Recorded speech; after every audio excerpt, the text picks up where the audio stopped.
Bonjour, nous sommes au soir du 26 mars 2022. Vous m'avez moins entendu ces jours-ci sur l'Ukraine pour la raison que j'ai déjà dite, qui est que le plan militaire, c'est des choses que je ne connais pas du tout et je m'avance pas mal sur des plans où je me considère avoir une certaine expertise, beaucoup moins sur les choses où j'y comprends pas grand-chose, où je connais pas vraiment ce genre de choses. D'autant que j'entends des généraux dire des choses qui sont absolument contradictoires, et donc même les militaires semblent avoir des opinions extrêmement différentes. Alors pour ce soir, où est-ce qu'on en est? On parle beaucoup de cette déclaration de M.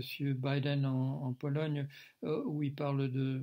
Il n'a pas dit changement de régime, mais il dit il faut se débarrasser de Poutine. On en fait, voilà, on dit oh là là, c'est un grand changement de politique américaine parce que c'est leur fameux machin en Libye, mais c'est une vieille histoire à Cuba, à Hawaï, l'Iran avec Mossadegh dans les années 50. Un très mauvais, voilà, un très mauvais souvenir des politiques américaines de prôner des changements de régime ailleurs et de les organiser en sous-main avec l'aide de la CIA, des complicités du côté de MI6 en Grande-Bretagne et ainsi de suite. Cela dit, tout ça se situe quand même dans un panorama où si M. Biden joue le mauvais policier, le mauvais flic, il y a d'autres personnes qui jouent le bon flic, et en particulier la France a M. Macron qui maintient le dialogue avec M. Poutine, en particulier sur des questions de convoi humanitaire, mais le dialogue là est maintenu par quelqu'un qui représente, je dirais, le parti opposé dans ce type de discussion, ou en tout cas de bras de fer, de rapport de force dans des situations de guerre. Est-ce qu'il y a comment dire, est-ce qu'il y a une entente? Est-ce que c'est voulu de cette manière-là, ou bien est-ce que ça se trouve simplement comme ça? Là, je n'en sais absolument rien. Ce qu'il y a, c'est que cette guerre devient de plus en plus curieuse, et est-ce que ça provoque un certain optimisme par rapport à une certaine inéluctabilité de la guerre thermonucléaire telle que je l'ai constatée il y a un peu plus d'un mois? Je ne sais pas. Quand je regarde des reportages comme tout à l'heure, parlant d'une ville reprise par les Ukrainiens, et quand on entend ces Ukrainiens, on comprend que ce sont des volontaires américains qui ont repris cette ville.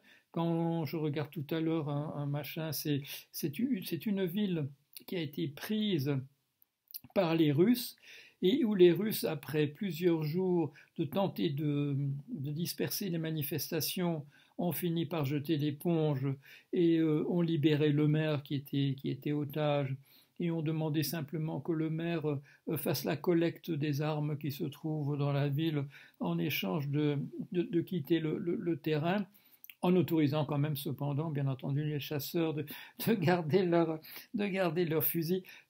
C'est des choses inattendues. Bon, comme tout le monde, j'ai lu pas mal d'histoires sur la guerre sans être un spécialiste de ce genre de choses. Mais là, on arrive dans un domaine tout particulier, qui est ces troupes impréparées russes, qui ne savaient pas, certaines, même qu'ils avaient traversé une frontière, des bidasses qui ont l'air plus ou moins désemparés, qui échangent des informations sur des réseaux absolument pas cryptés et qui disent des choses extrêmement gênantes pour leur commandement.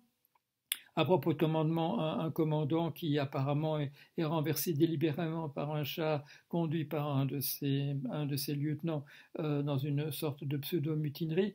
Il y a une démoralisation manifeste du côté des troupes russes, et peut-être, quand il a été dit hier, que le but de l'opération était bien entendu de régler la question du Donbass, qui semble être véritablement une machine arrière. Je lisais un article intéressant sur le fait que tout ça est en fait très lié à quelque chose de très particulier.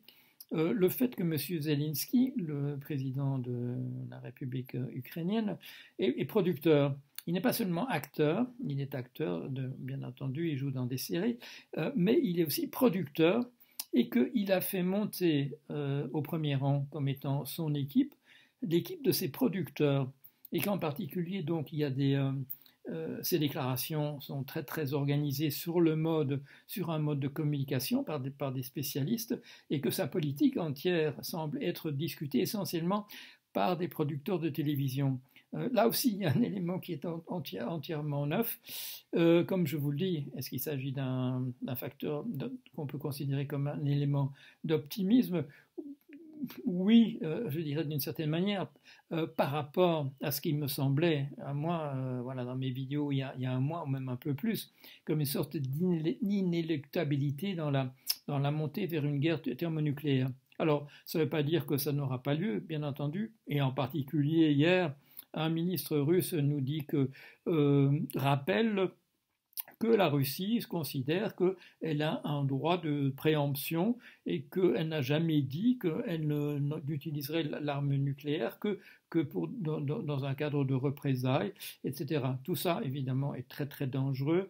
Euh, L'appel de M. Biden, qui a été plus une remarque en passant d'ailleurs, de dire il faut que ces gens-là se débarrassent de leur président, tout ça nous fait entrer, j'ai l'impression, sur le plan même militaire, par rapport à de ce que des généraux peuvent comprendre, sur quelque chose de tout particulièrement mouvant, ce qui évidemment là est un facteur d'instabilité supplémentaire.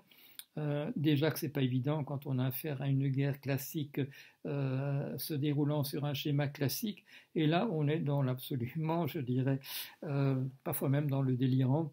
Je ne suis pas sûr que ça va arranger les choses, mais c'est peut-être l'élément qui pourrait partir dans la bonne direction, je veux dire un retour à la paix, par rapport à d'autres choses qui pourraient être beaucoup plus inquiétantes sur le terrain. Voilà une petite réflexion d'un non-spécialiste sur ces questions militaires. Bonsoir.